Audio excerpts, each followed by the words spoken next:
साल 1969 गुजरात में एक 24 साल का लड़का साइकिल से घर घर जाके अपना येलो डिटर्जेंट पाउडर बेचना शुरू करता है। आगे चल के यही पाउडर निरमा के नाम से इंडिया का नंबर 1 डिटर्जेंट ब्रांड बन जाता है। लेकिन फिर आखिर ऐसा क्या हुआ कि इसी निरमा की सेल्स अचानक गिरने लगती हैं और अल्टीमेटली इसका कंप्लीट डाउनफॉल हो जाता है।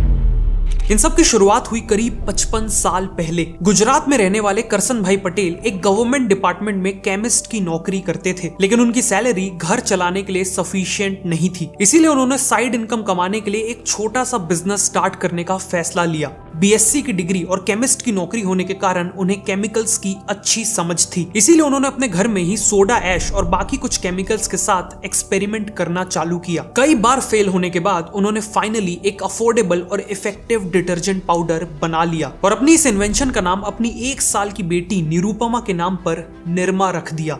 उन्होंने सिंपल प्लास्टिक पैकेट्स में पाउडर को पैक किया और अगले ही दिन से साइकिल पे घर घर जाके उसे बेचने लगे। उस समय ज्यादातर मिडिल और लोअर क्लास में आने वाले लोग कपड़े धोने के लिए लॉन्ड्री सोप यूज किया करते थे। येलो कलर का ये लॉन्ड्री सोप काफी सस्ता तो पड़ता था, लेकिन हार्ड स्टेन्स यानी जिद्दी दागों को क्लीन नहीं कर पाता था। वहीं दूसरी तरफ अपर क्लास लोग डिटर्जेंट पाउडर का इस्तेमाल करते थे, जो इंडिया के हार्ड वाटर में भी अच्छे से काम करता था और हर तरह के दाग हटाने के लिए इफेक्टिव था। डिटर्जेंट पाउडर के मार्केट को हिंदुस्तान लीवर लिमिटेड यानी HLL का सर्फ डोमिनेट करता था, लेकिन इसका प्राइस था 15 रुपए पर केजी, जिस कारण मिडिल क्लास और लोअर क्लास इसे अफोर्ड नहीं कर सकते थे।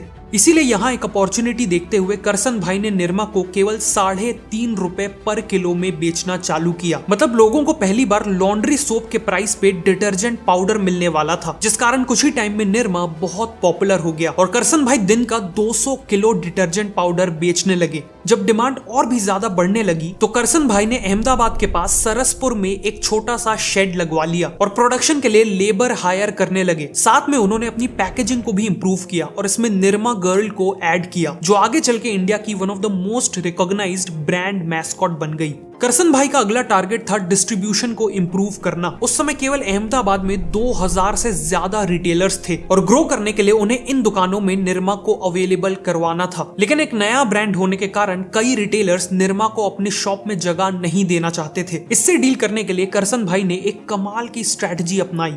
उन्होंने कुछ फीमेल्स को हायर किया और उन्हें एक एक करके रिटेलर्स के यहाँ जाके निरमा खरीदने को कहा। इससे रिटेलर्स को लगने लगा कि निरमा वॉशिंग पाउडर की डिमांड बहुत अच्छी है और डिमांड न पूरी करने के कारण उन्हें लॉस हो रहा है। इसीलिए उन्होंने खुद ही करसन भाई को कांटेक्ट करके निरमा को अपनी शॉप में रखना चालू कर दिया। देखते ही देखते निरमा अहमदाबाद और आसपास के सभी गांव में नंबर 1 डिटर्जेंट पाउडर बन गया और अब टाइम आ चुका था पूरे गुजरात में एक्सपैंड करने का। करसन भाई को पता था कि अगर उन्हें गुजरात में और इवन पूरे इंडिया में सर्फ जैसे ब्रांड्स को बीट करना है तो उनका केवल एक मेन एडवांटेज था, निरमा का सस्ता प्राइस, और वो अपने प्राइस को किसी भी हाल में बढ़ने नहीं देना चाहते थे। इसीलिए उन्होंने एक्सपेंशन के दौरान भी निरमा के फॉर्मूला को शुरुआत की ही तरह सिंपल रखा। निरमा में 65% तो केवल सोडा ऐश रहता था, जो गुजरात में लोकली सस्ते में मिल जाता था। सर्फ के मुकाबले इसमें केवल आधा एक्टिव डिटर्जेंट होता था और फाइनली ना कोई व्हाइटनर होता था और ना ही कोई परफ्यूम्स। इसके अलावा प्रोडक्शन बढ़ाने के लिए करसन भाई ने शुरुआत में बड़ी बड़ी फैक्ट्रीज नहीं डाली, बल्कि अलग अलग गांव में शेड्स लगवाने लगे। जहां सर्फ की मैन्युफैक्चरिंग में महंगी मशीनें और इलेक्ट्रिसिटी का यूज होता था, वहीं निरमा का प्रोडक्शन पूरी तरह मैनुअल लेबर्स करते थे, जो काफी कॉस्ट इफेक्टिव था। और गवर्नमेंट की स्कीम के चलते बिना इलेक्ट्रिसिटी के ऑपरेट करने के कारण उन्हें 15% का एक्साइज ड्यूटी पे रिबेट भी मिलती थी। फाइनली सर्फ को कस्टमर तक पहुंचने के लिए 4 स्टेजेस से गुजरना पड़ता था, वहीं निरमा केवल 3 स्टेजेस में ही कस्टमर तक पहुंच जाता था। इस डायरेक्ट सिस्टम से ना केवल कॉस्ट कम होता था बल्कि स्पीड भी बढ़ती थी। इन सब के चलते निरमा का प्राइस हमेशा कंट्रोल में रहा और इसीलिए 1975 तक वो पूरे गुजरात में एक्सपैंड कर चुके थे।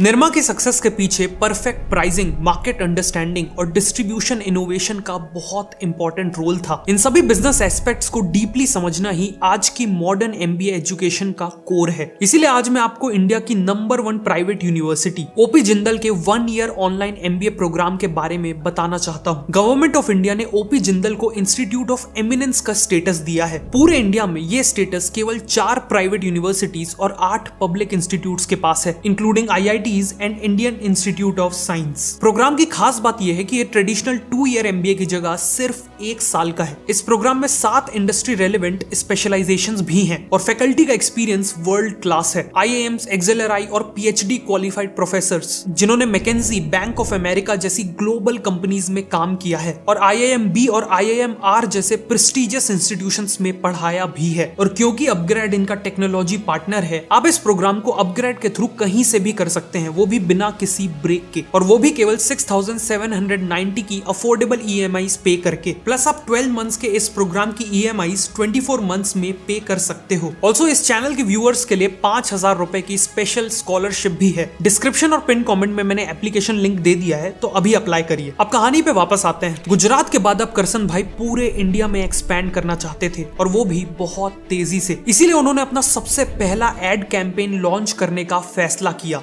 1975 में ऑल इंडिया रेडियो में पहली बार प्ले हुआ निरमा का जिंगल सबकी पसंद निरमा। निरमा को पता था कि इंडियंस ज्यादा फोम यानी ज्यादा झाग प्रोड्यूस करने वाले डिटर्जेंट को ही बेटर मानते हैं, इसीलिए इस एड में थोड़ा सा पाउडर और झाग ढेर सारा इस लाइन को ऐड किया गया। साथ में कम कीमत में अधिक सफेदी, इस प्रॉमिस ने भी कंज्यूमर्स को अट्रैक्ट किया। फाइनली इस जिंगल की लिरिक्स और ट्यून काफी मेमोरेबल थी, जिस कारण बहुत जल्द निरमा के ब्रांड ने कंज्यूमर्स के माइंड शेयर को कैप्चर कर लिया। 1982 में निरमा ने इसी जिंगल के साथ अपना पहला टीवी एड भी लॉन्च किया, जिसमें उन्होंने अपनी आइकॉनिक डांसिंग गर्ल मैस्कॉट को फीचर किया। रेडियो एड की तरह ये एड भी काफी सक्सेसफुल रहा।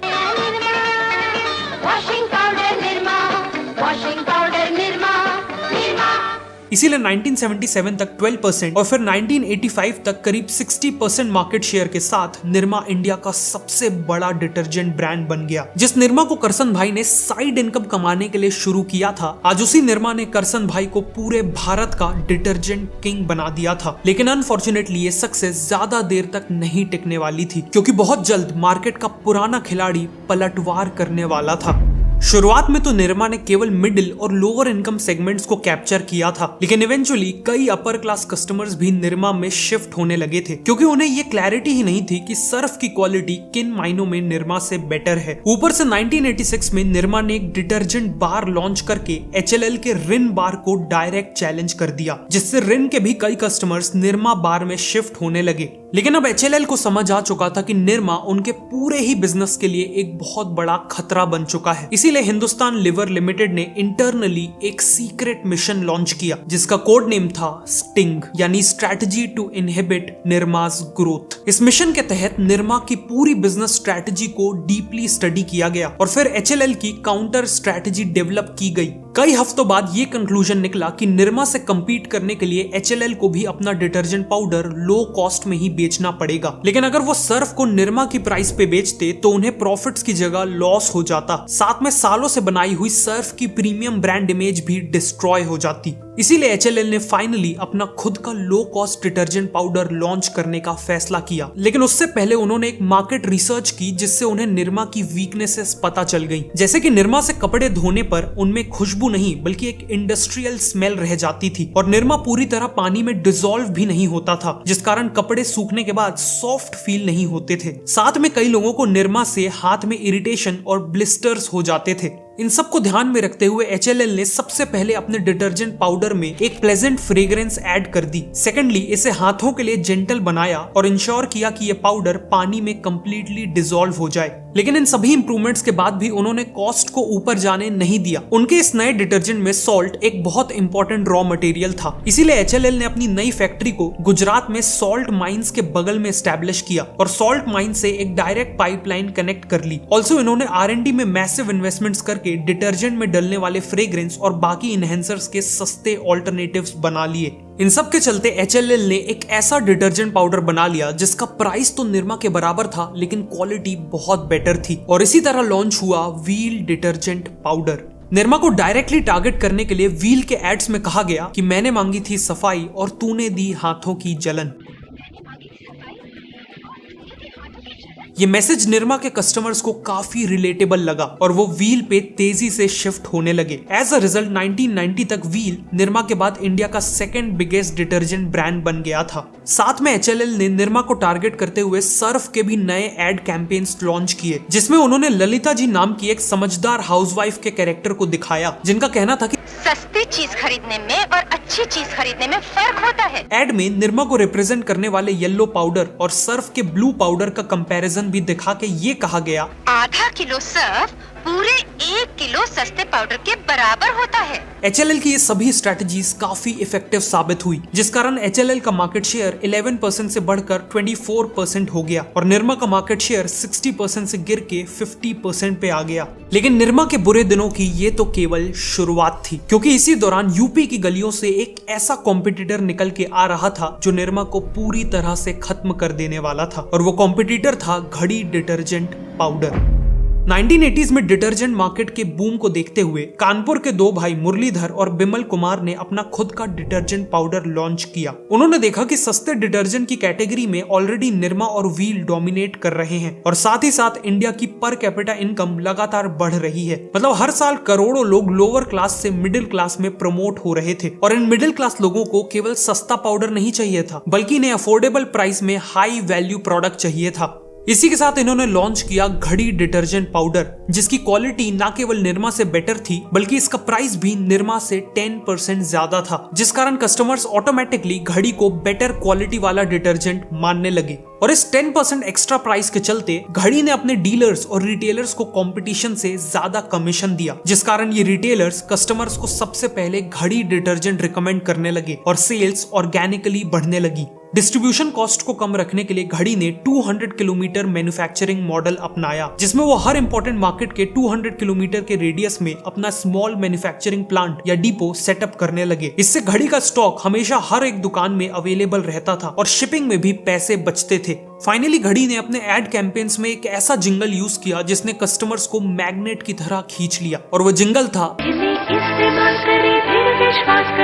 इन्हीं स्ट्रेटेजीज के चलते घड़ी आगे चल के इंडिया का नंबर 1 डिटर्जेंट ब्रांड बनने वाला था। दूसरी तरफ निरमा 1990s में लगातार मार्केट शेयर लूज कर रहा था, और सरवाइव करने के लिए उन्हें मेजर चेंजेस की जरूरत थी। सबसे पहले तो उन्हें अपने प्रोडक्ट में सोडा ऐश की क्वांटिटी कम करने की जरूरत थी, क्योंकि इसी से हाथों में इरिटेशन होता था और लॉन्ग टर्म में कपड़े भी डैमेज होते थे। साथ ही फ्रेग्रेंस और एक्टिव डिटर्जेंट की क्वांटिटी भी इंक्रीज करना इंपॉर्टेंट था। उस दौरान निरमा ने समसिका मार्केटिंग कंसल्टेंट्स नाम की एजेंसी से एक मार्केट सर्वे भी करवाया था, जिससे पता चला था कि ज्यादातर कस्टमर्स एम्बैरेस्ड फील करते थे कि वो निरमा यूज करते हैं। मतलब निरमा की इमेज एक इंफीरियर ब्रांड की बन चुकी थी और उसे सीरियस मेकओवर की जरूरत थी। इसीलिए निरमा को अपनी पुरानी हो चुकी पैकेजिंग को बेटर बनाना चाहिए था, ताकि वो इंफीरियर ना लगे। और फाइनली नए एडवर्टाइजिंग कैंपेन्स लॉन्च करके व्हील और सर्फ के एड कैंपेन्स को काउंटर भी करना चाहिए था, और अपने प्रोडक्ट को केवल एक चीप डिटर्जेंट की जगह एक वैल्यू फॉर मनी डिटर्जेंट की तरह पोजीशन करना चाहिए था।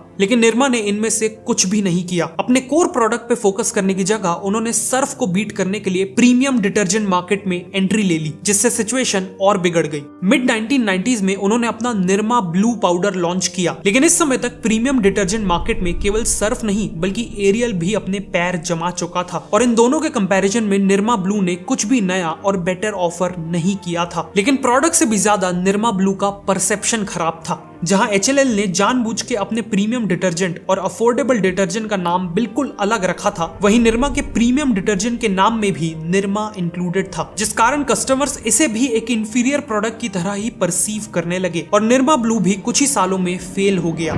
सिमिलरली निरमा ने और भी प्रोडक्ट्स लॉन्च किए, जैसे Nirma bathing soap, Nirma hair oil, Nirma shampoo और निरमा टूथपेस्ट। उन्हें लगा कि इन सभी प्रोडक्ट्स को निरमा की पॉपुलर ब्रांडिंग का फायदा मिलेगा, लेकिन हुआ इसका बिल्कुल उल्टा। पहले तो जो लोग निरमा के ब्रांड को पसंद करते भी थे, वो उसे केवल डिटर्जेंट प्रोडक्ट से ही रिलेट कर पाते थे, इसीलिए निरमा का साबुन, तेल और शैम्पू उन्हें अट्रैक्टिव नहीं लगता था। और दूसरा, निरमा के एक इंफीरियर ब्रांड के परसेप्शन के कारण भी किसी ने उनके ये दूसरे प्रोडक्ट्स नहीं खरीदे। 2017 आते निरमा का मार्केट शेयर केवल 4% पे रह गया। ब्रांड को रिवाइव करने के लिए इन्होंने निरमा एडवांस लॉन्च किया और ऋतिक रोशन से इसका एड भी करवाया, जिसकी मैसेजिंग थी नए जमाने के जिद्दी दागों के लिए निरमा एडवांस। लेकिन कंज्यूमर्स ने डिटर्जेंट के एड में ऋतिक रोशन से कनेक्ट ही नहीं किया, और नए जमाने के जिद्दी दागों से निरमा क्या कहना चाहता था ये भी क्लियर नहीं था। फॉर्चुनेटली निरमा ने टाइम रहते सोडा ऐश मैन्युफैक्चरिंग, सीमेंट और एजुकेशन जैसे सेक्टर्स में डाइवर्सिफाई कर लिया था, जिससे एज अ कंपनी वो आज भी काफी पैसे कमाते हैं। लेकिन वो डिटर्जेंट बिजनेस जिससे इन सब की शुरुआत हुई, वो आज काफी हद तक डिक्लाइन हो चुका है।